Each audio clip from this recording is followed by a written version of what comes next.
morning. We're continuing with the oral history interviews, and today we're interviewing Skip Taylor.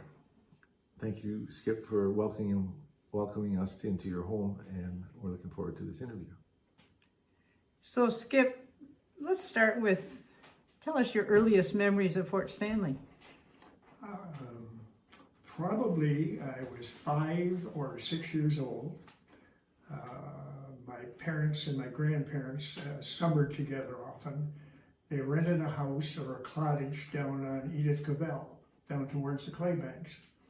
And I think the So that's at the west end of Edith Cavell? At the west end, that's Yeah. right. And I think my earliest memory was the man who lived next door to us, or had the house next door to where they were renting. His name was Eddie Coombs. And I don't know what he did for a living or anything. I know he lived in London, but spent a lot of time in Port Stanley. And his afternoons used to be spent at the Lakeside Hotel. He would ride his bicycle down on the dirt road, and about 5 o'clock he would weave his way home. But he loved my mother for some reason, and he said to her one day, "Would you like me to teach your son to swim?" And she said, "Yeah, all right, then we can do that." And he said, "Well, the only thing, you have to go to the cottage and stay there. You can't come down to the beach." And my mother told me afterwards, she said, all I could hear him was yelling at you, "Get your face in the water. You'll never swim if you don't get your face in the water." And he taught me to swim that summer. It sounds like you might have been terrified or scared. No, I always liked the water. I can remember my mother saying when I was really young, I would start to walk and I would be headed for Cleveland. I'd just keep walking and she'd have to run into the water and get me back out of the water again. We spent a lot of time here over the years. Were you coming from, where did you live? We lived in London. Yeah. My dad, when we had the evening at the LMPS, my dad, he lived maybe 2 blocks from the LMPS tracks on Horton Street. And when he was young, his dad would, on a Sunday, as my grandfather ran a grocery store, so Sunday is a day off, and he would bring my father to Port Stanley. And he would boost my father into the LMPS car to save him a seat. Because if he didn't, he would probably stand from London all the way to Port Stanley. They were that full all the time. And that would have been around when? Oh, probably, my dad was born in 1908, so probably 1915. How many cars would be on that train? Oh, anywhere from 2 to, I've seen pictures of 4 or 5 cars. That's a lot of people on the train. Yeah, they would move thousands. Incredible, really. So your family's been coming here really for well over 100 years. Time, Yeah. yes. When remembering coming here, for a number of years, my dad didn't have a car, but my grandfather worked for Coleman Packing Company, and he would borrow a truck, and we would put all the stuff on the truck on the 1st of July and bring it all to Port Stanley.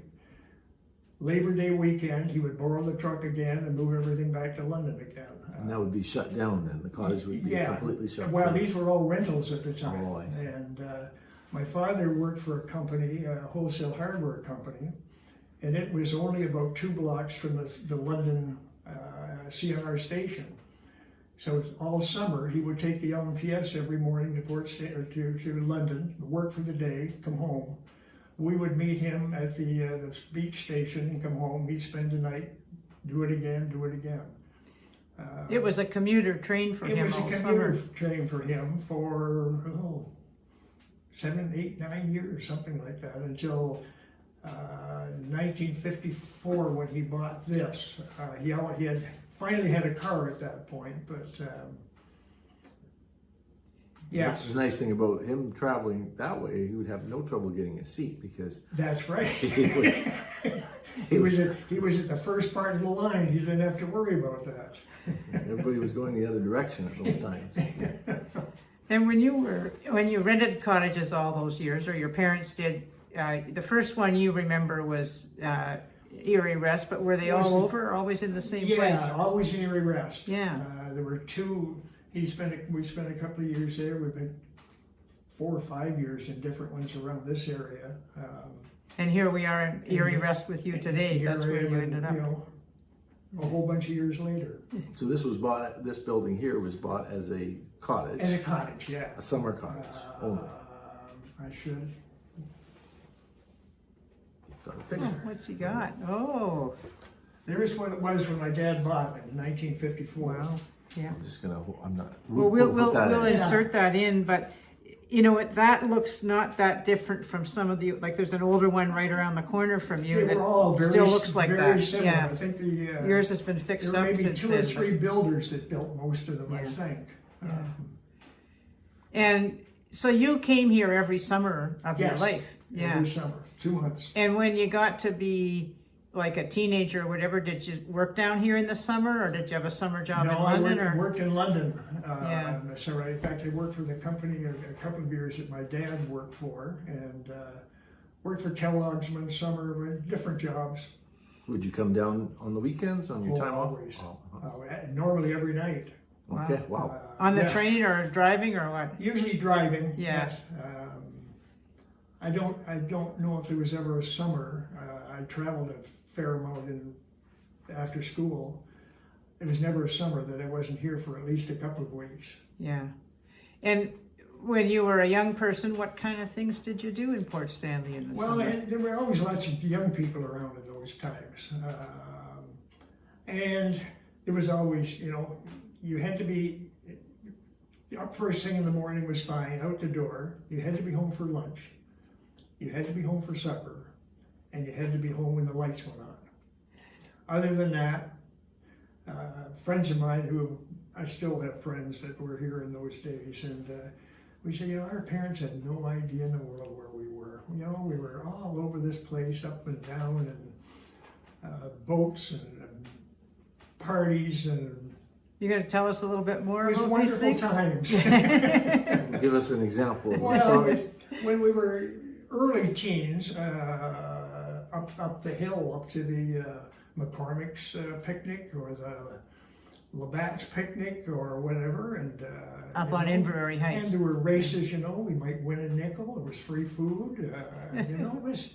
So these companies would host picnics. They would bring the employees down on the LPS for their annual summer get together, I guess. And they'd make sure they invited all the kids in. Well, no, we were sort of uninvited guests. Crashing the party. Crashings, I guess you would call it. Well, they obviously didn't mind too much. But that and I say we were on the beach. Mm-hmm. Just So what would happen on the beach? Tell us what you do. well, anything from when we got a little older, water skiing and that. But before that, swimming and way down to get down to the clay banks to get covered up with clay. Walk down the beach and feel it drying and cracking on your body. When you talk about the clay banks, how far along was that?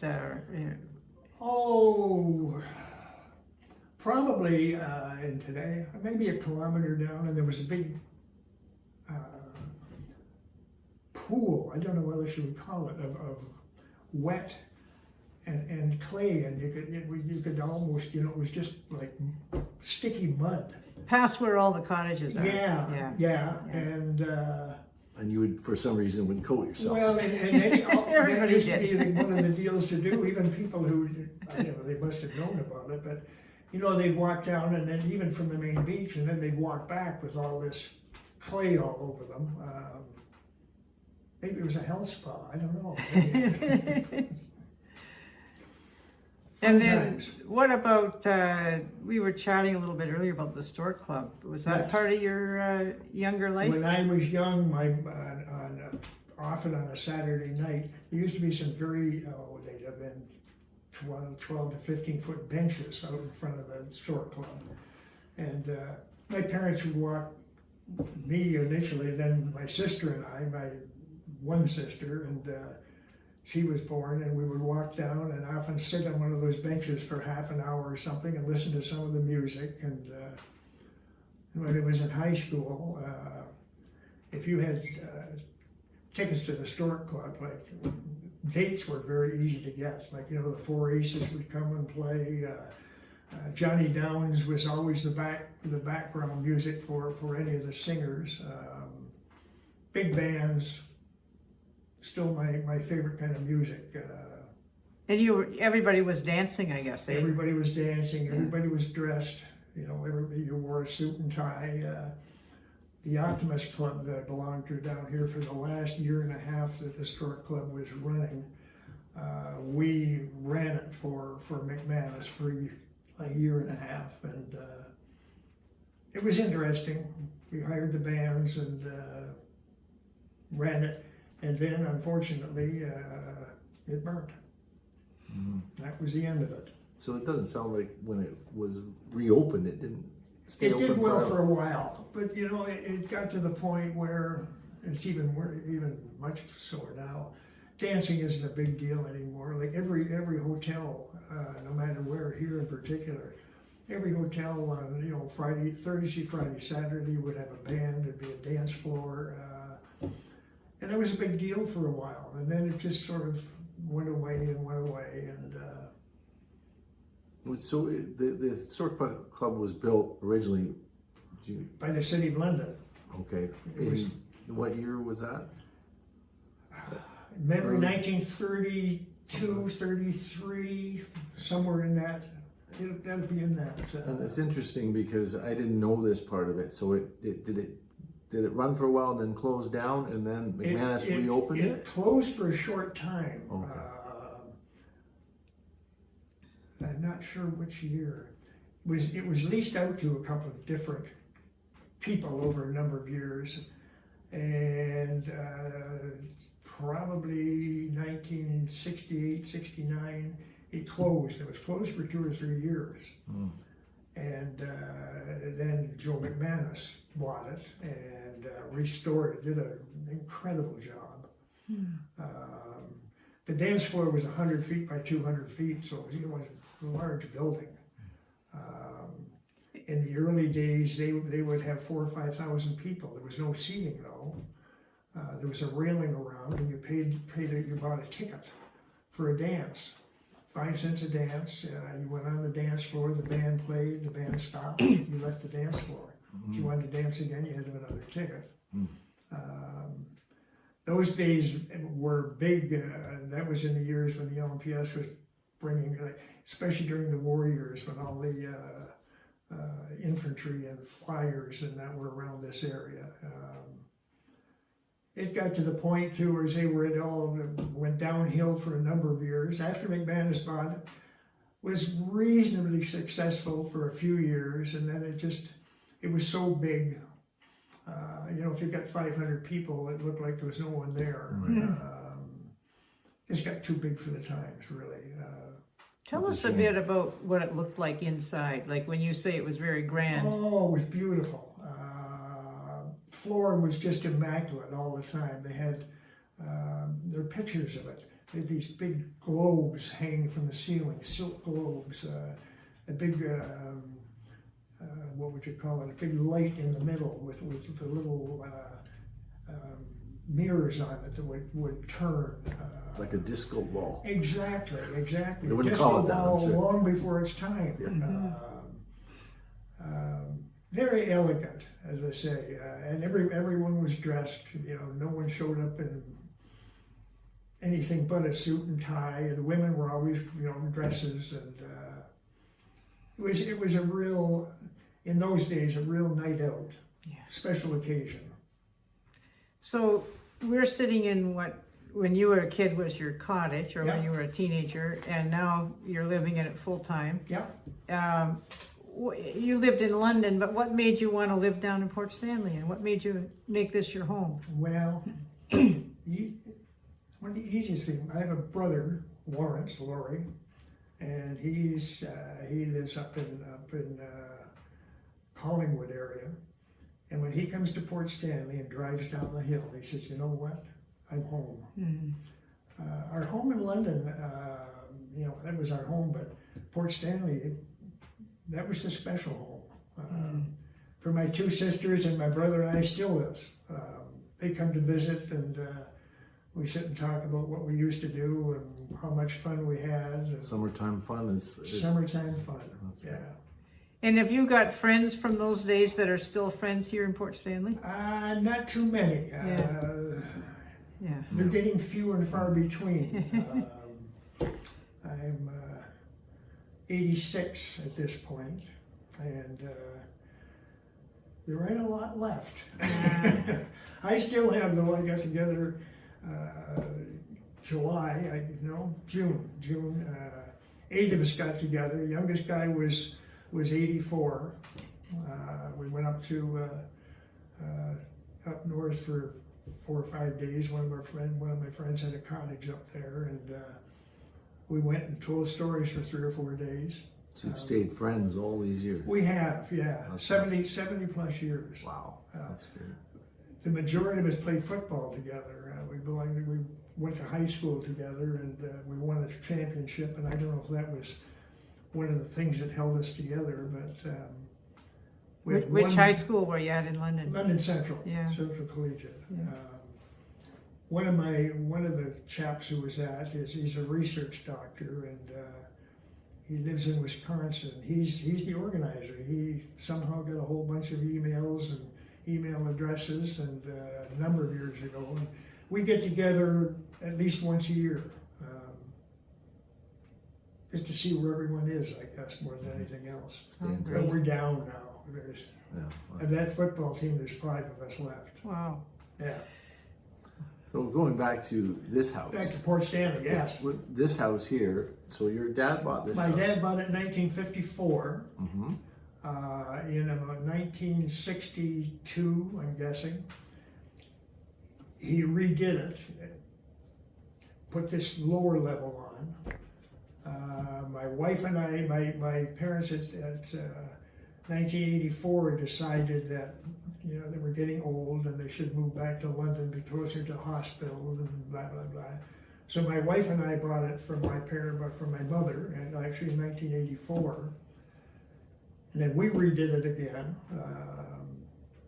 So it's changed a whole bunch. Have you made it a lot bigger, or have you No, done? it really hasn't changed much, other than it changed when we did the upstairs. Or should say, we did the downstairs. Basically, well, it's about double the size it was originally. Okay. Yeah. And when you bought it in '84, was that to be your permanent home? Or Yes. Yeah. I moved here full time in '72. And where did you live in those days then? Here. Oh, it's still in this house, moved but here, before you bought it. Yeah. And so you weren't retired at that point, obviously. No, but it worked here. Worked different. My father told me I could never hold a job. He worked for this wholesale hardware company in London. Worked for them for 43 years or 44 years, starting when he was 16 years old. I seem to, about every 5 or 6 years, decide maybe I should do something different for a change. And so everything from, I worked for 3M when I first came out of school for 6 or 7 years.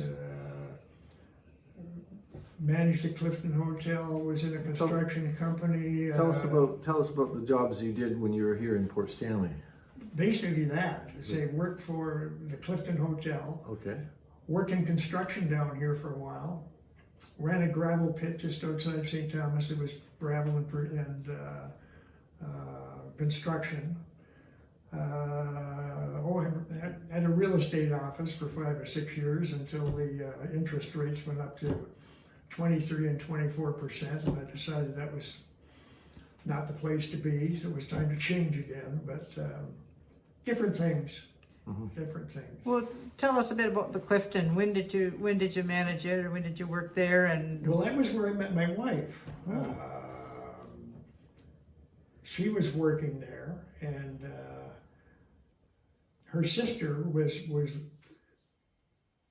sort of managing a little bit, and she was moving to Vancouver. It was owned by four people, the two Baudry boys and the two Nicolay boys, and so, What period are we talking about here? Just roughly. That's a good question. Well, 1980.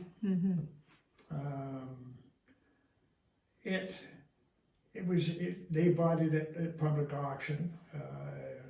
It had been redone completely. The main floor was more like a recreation room, like it would be in your basement.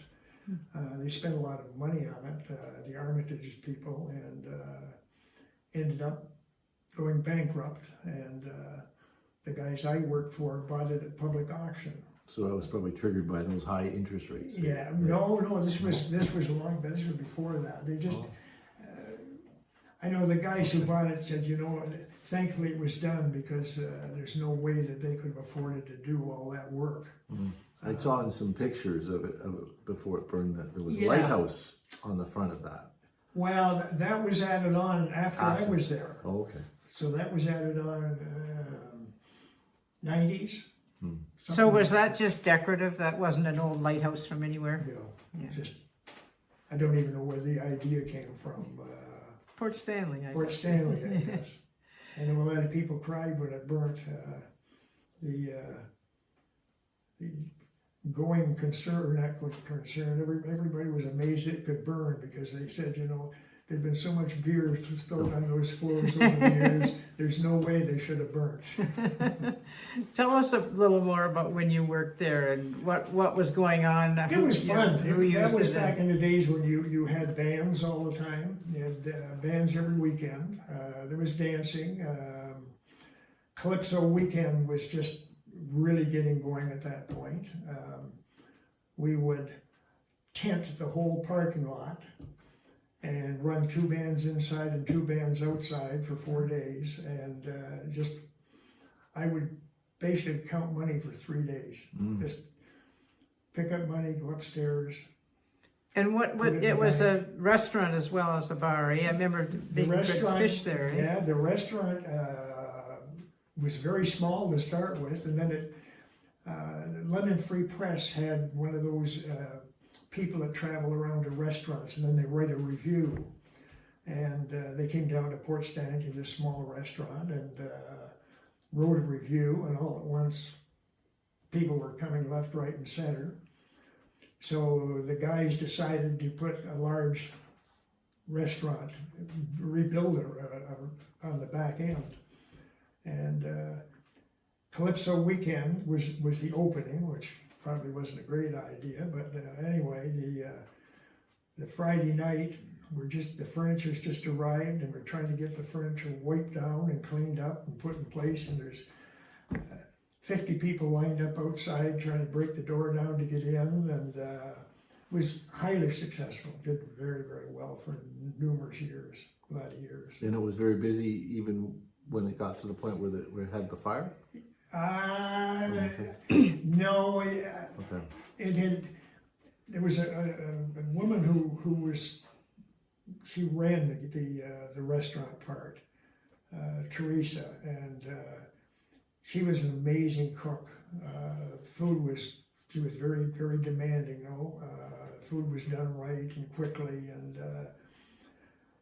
when it was sold to a chap from the U.S. and it was on the decline a little bit at that point, and times change, eh? And when you were working there, Yeah, was it locals that came or people from away or both? a lot of locals, but a lot more so people from St. Thomas. When it was in the earlier days when the fishermen were there, and then it was in the days when there was the bar for the pub for the men and the ladies and escorts room.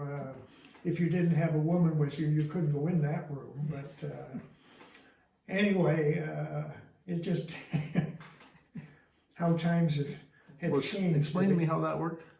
Oh, well, you're That's probably geez, am I before that my old? He's too young. Well, when you went to the Clifton, any hotel, and they had the pub, and that's where the guys went.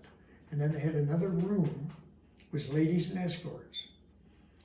and it had to be a man and woman to go in there. The guys on their own couldn't go in there. Or the ladies couldn't go in Or the the guy's ladies side. couldn't go the other way. Yeah. So single ladies were allowed to go to what room? No, they would go in the ladies and escorts. They would sit. Yeah. be in Whether they had an Well, how are they escort or going not. But there was no way for any mixing to go on. Well, I'm sure it happened. Well, it had to be done outside before it came inside.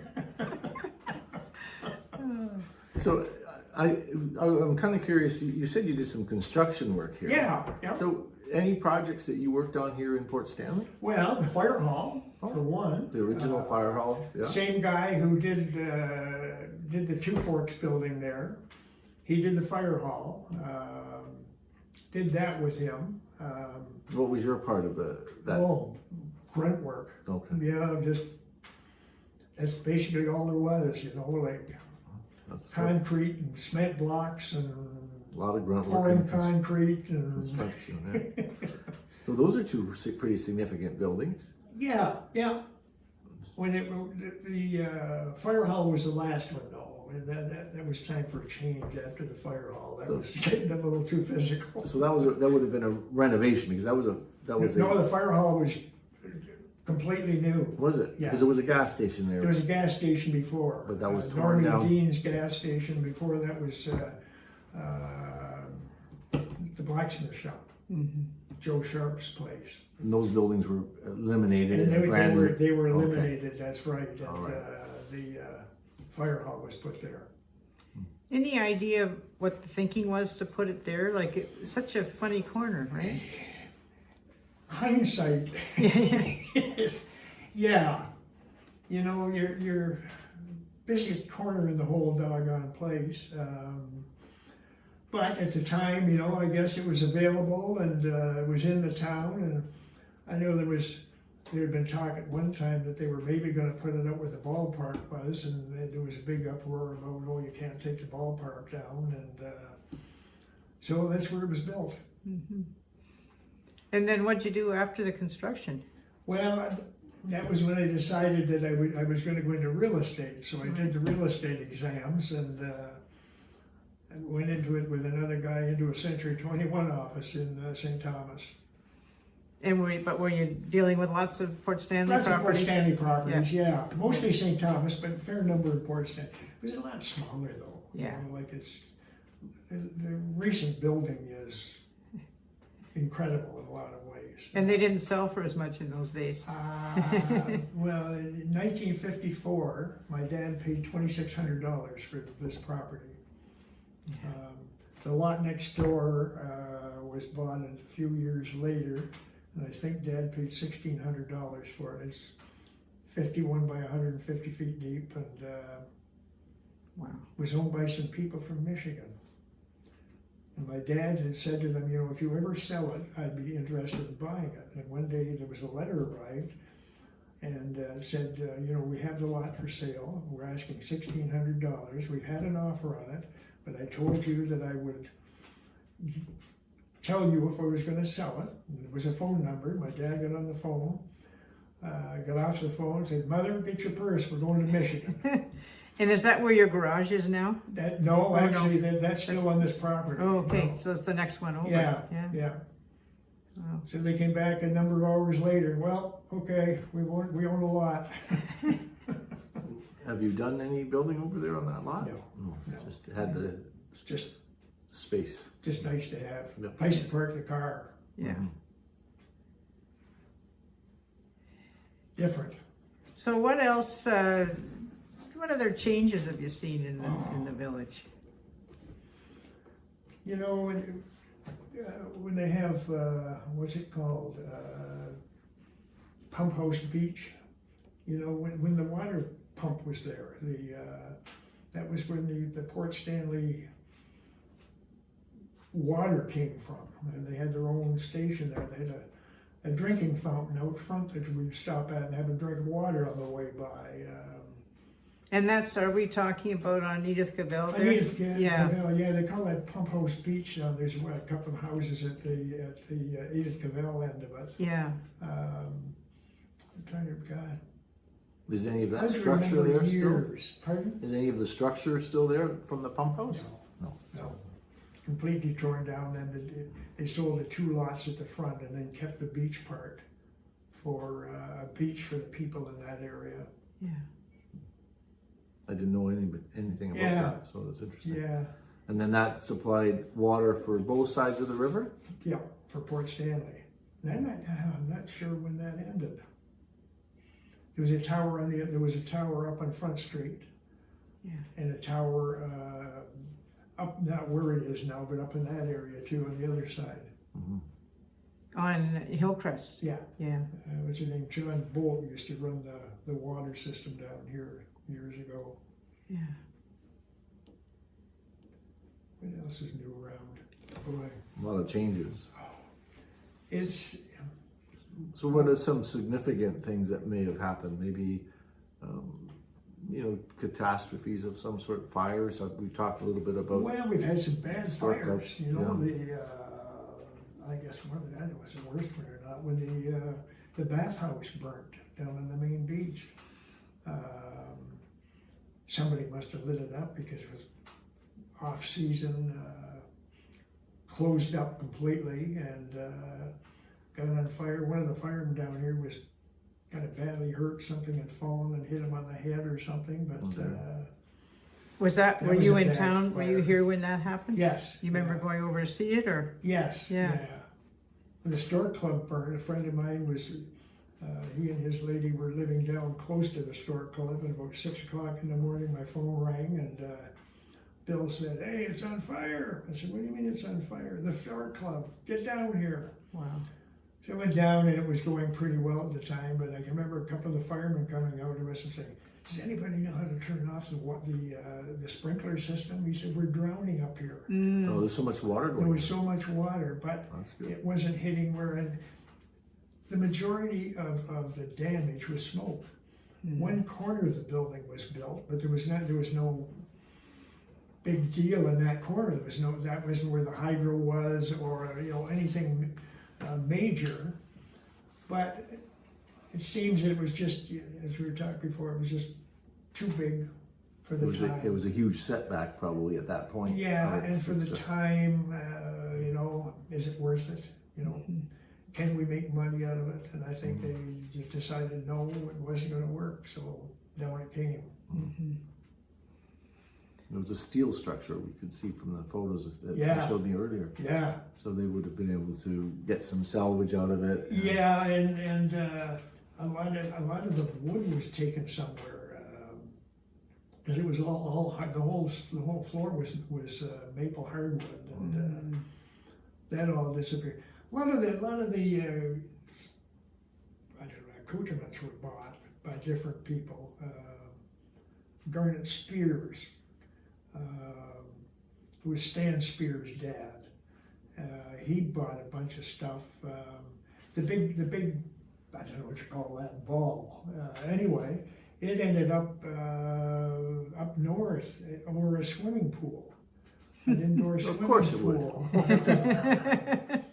Oh, I can't think of the name of that. Anyway, a lot of the pieces were sold off, and I had just disappeared, gone forever. Eh? There was a bust that went missing or something. Do Yes. you know about that? I forget. It was on. Guy Lombardo. It was on the when you came up the stairs. It was kind of a flat level, and there was 2 or 3 couches there, and then there was a table with this bust on it. Oh, okay. Yeah. And the piano. There was a big piano. Well, there were 2 or 3 pianos Okay, over the that years. makes sense, yeah. And when somebody like Basie or Ellington came, they would hire a piano. They would bring a piano in, and then they'd have it tuned. The day that he was going to play, it would be tuned that day, so that everything was perfect for what they were looking for. Yeah, that piano that you've got. Or do you still have that piano up in the old house? There's one at Elma. Up at Elma, yeah. And at one time I thought maybe it was the That was one of them, I think, that was up there. And there was, Was it? and then there's one in Reeve, I think. There were a few over the Well, years. this is I'm interesting sure. because the pictures that I've seen, the legs on the one at Elma are different. So that's why I Okay. was asking you that. Yeah. But I yeah. guess if there was more than one, that makes sense. Yeah, there would be over the years. Yeah. I like to think that it came from Yeah. Stratford. Yeah. Well, it was probably there at one point, yeah, because, you know, how many people have a white piano? You know what I mean? Not your normal thing. Yeah, we've been to Elm a couple, we've done Elm a couple of times. So when you finished at the, were you the bartender at the At the Clifton? at the Clifton? Yeah. No, I managed it. You managed Yeah. it. Okay. Well, that would have been interesting. Yeah. Yeah. Well, a lot of work, a lot of hours. We used to, from about the 1st of May until the 1st of October, you worked. A lot of late nights. Well, then 7 days a week, Yeah. we would actually, you know, just once the season was over, it was party time. You know, you'd get away for a couple of weeks, and But the hotel would still run. oh yeah, yeah. And then But you it would was have it'd be scaled down. local. It'd be more local people. The fishermen would Yeah, come. you're down to more local people at that point. Over the winter too, you know, Saturday,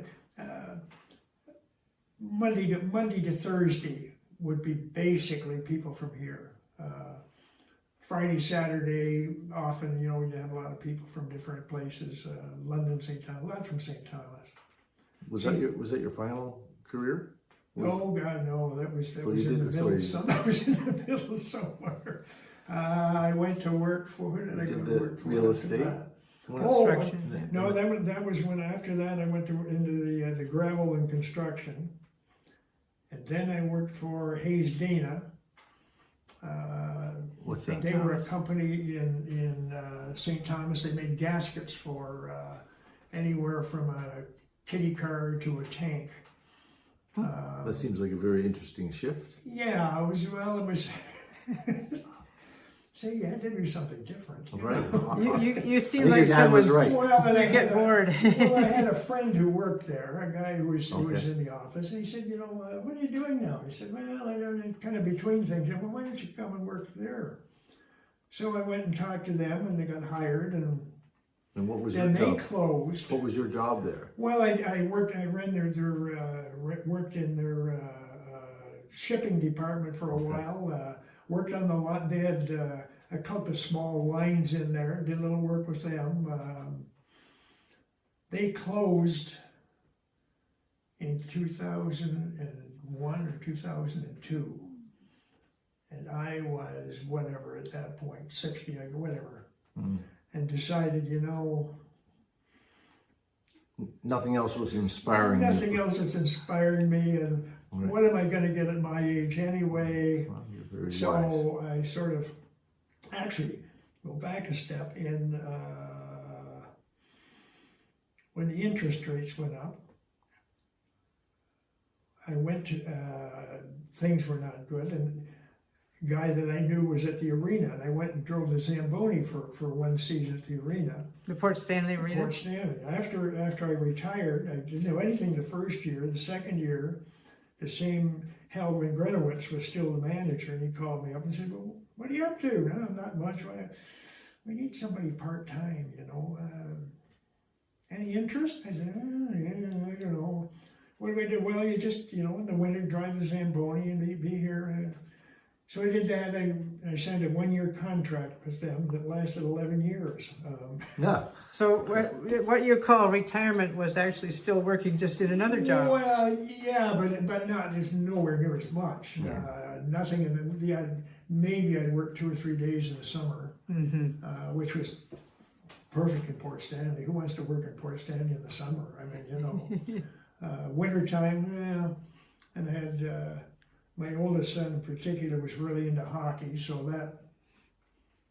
Takes and a I lot, enjoyed- I takes a lot of enjoyed time working because on- you've got to drive them around. And it was good with the kids too. I enjoyed it, being around the kids and watching hockey, and Probably saw some good players come it was a along, fun eh? thing to do. Yes, Yeah, yes. yeah.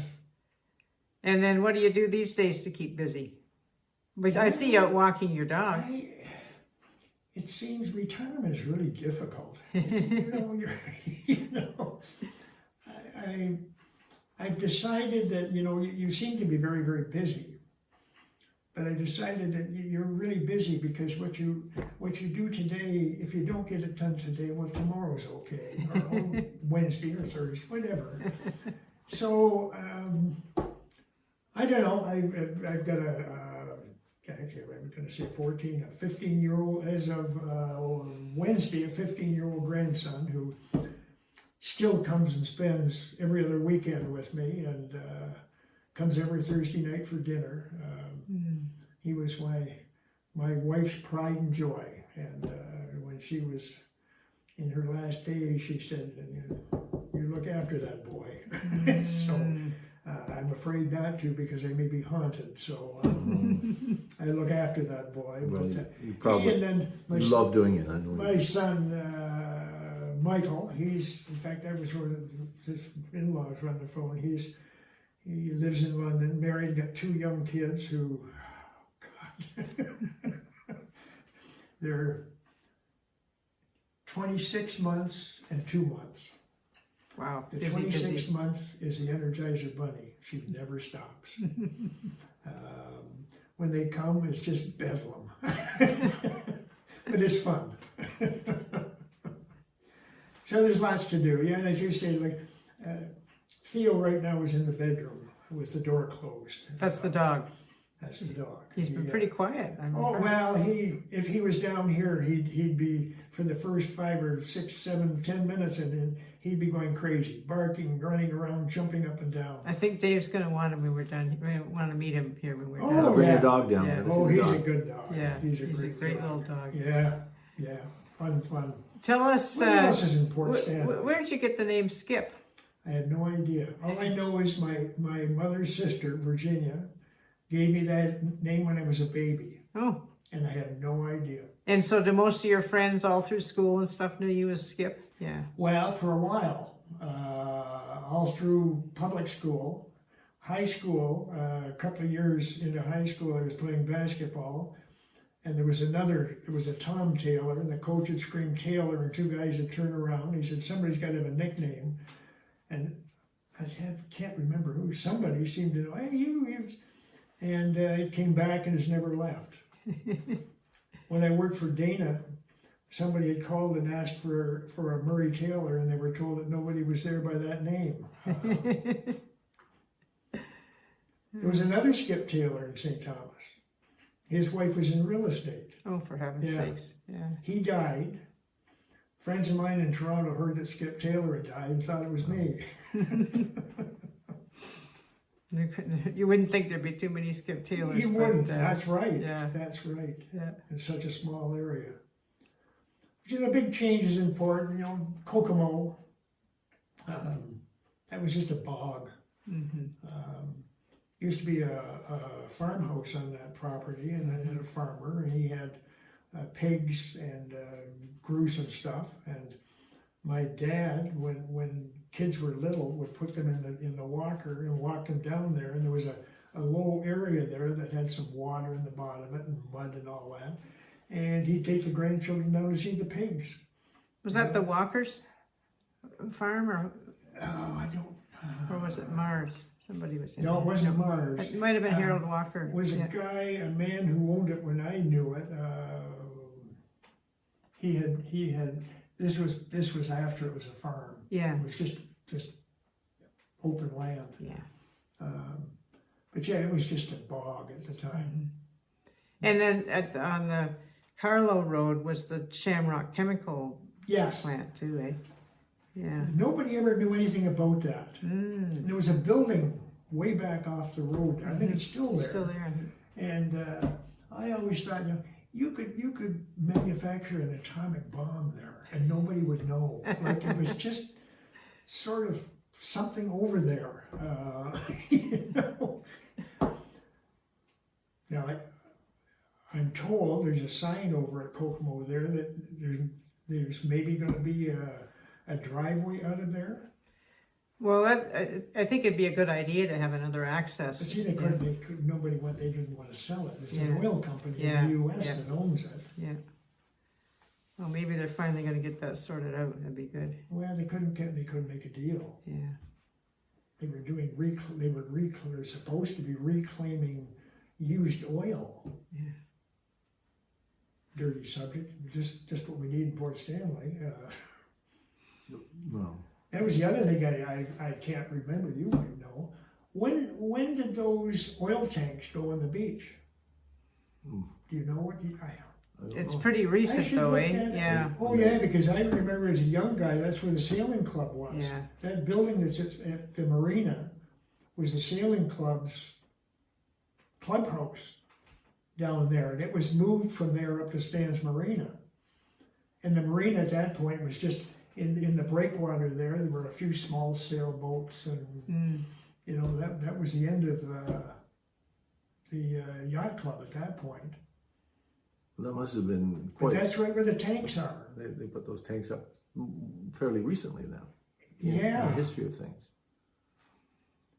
But long enough ago, Long- because yeah. McManus, it was his oil company. I feel like they were there when I was a kid, but I Yeah. could be wrong. Yeah. Was sort of transitioned to the oil from the coal, Yeah, and then that used to be neat too, being in this area. When the coal boats, especially when they would come in at night, and the elevators, the things that take the coal off, would be all lit up and that, and you'd see them come across and then turn and go down in the pier, and it was really. It's different without the big ships anymore And the too, pier isn't was, it? you know, it was really busy at times. At times there'd be 2 or 3 large Yeah. boats in there. There was one that used to come and take St. Mary's cement out of here. Yeah. There was a small ocean boat actually that used to come in once in a while. And the DOC building was where they would take off the cargo. There were things used to come in here for clubhouse spices and that in London, and they'd be stored in the DOC until people came and picked up whatever was being delivered. being a customs building, it was the first port. Yeah, For that ocean it ship, was just right. a empty warehouse place you could put stuff and wait for it to be picked up. A lot of I think John Moore, who's done one of these, he and Larry Sieve said that, I think it was those two used to, when one of these ships would come in and they'd go down and get a job. Well, Jim Taylor was another one, go down and get a job, or make some money out of helping unload the boat, and Just put a it day in job, DOC. like casual Just a labor. day, yeah, they were students in school and that, and I remember one of them saying he got called in by the principal and said, "Hey, how come you were at school yesterday? I was making money." Not such a bad thing. Oh, what else can we think about here? Well, Skip, you've been really informative this morning. Well, I'm and, glad. It's we good. just I enjoyed it so enjoyed much, doing and thank you so much for taking the time and sharing some great There's memories. another- Oh yeah, another one. One more. Okay, good.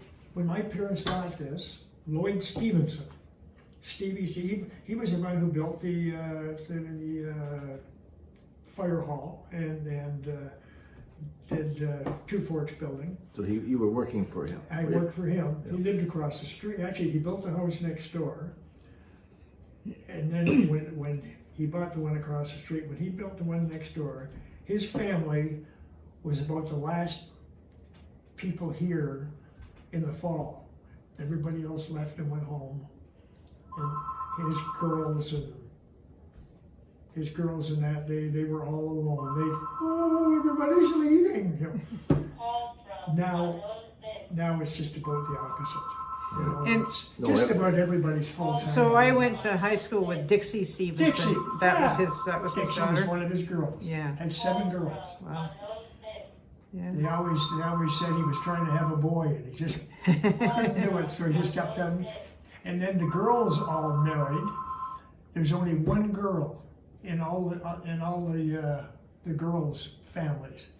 The rest are all boys. So, Keeping the well, balance. it makes it. That's right, exactly. You gotta get back to 50-50 somehow.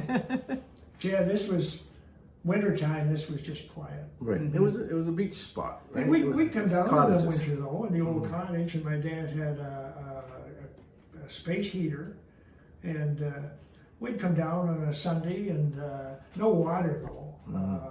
water would be turned off. And when my dad bought this, the bathroom was about 4 feet wide by about 8 feet deep, and there was a sink and a toilet. There was no hot water. You were shaving in the morning, you hit, warm some water up. But we'd come down in the winter, and if the weather was good, my mother would make a casserole. We'd get in the car, kids and dad, mom and dad would come down here, have supper, spend the weekend here, go home Sunday. In the winter, we'd come down, go skating on the creek.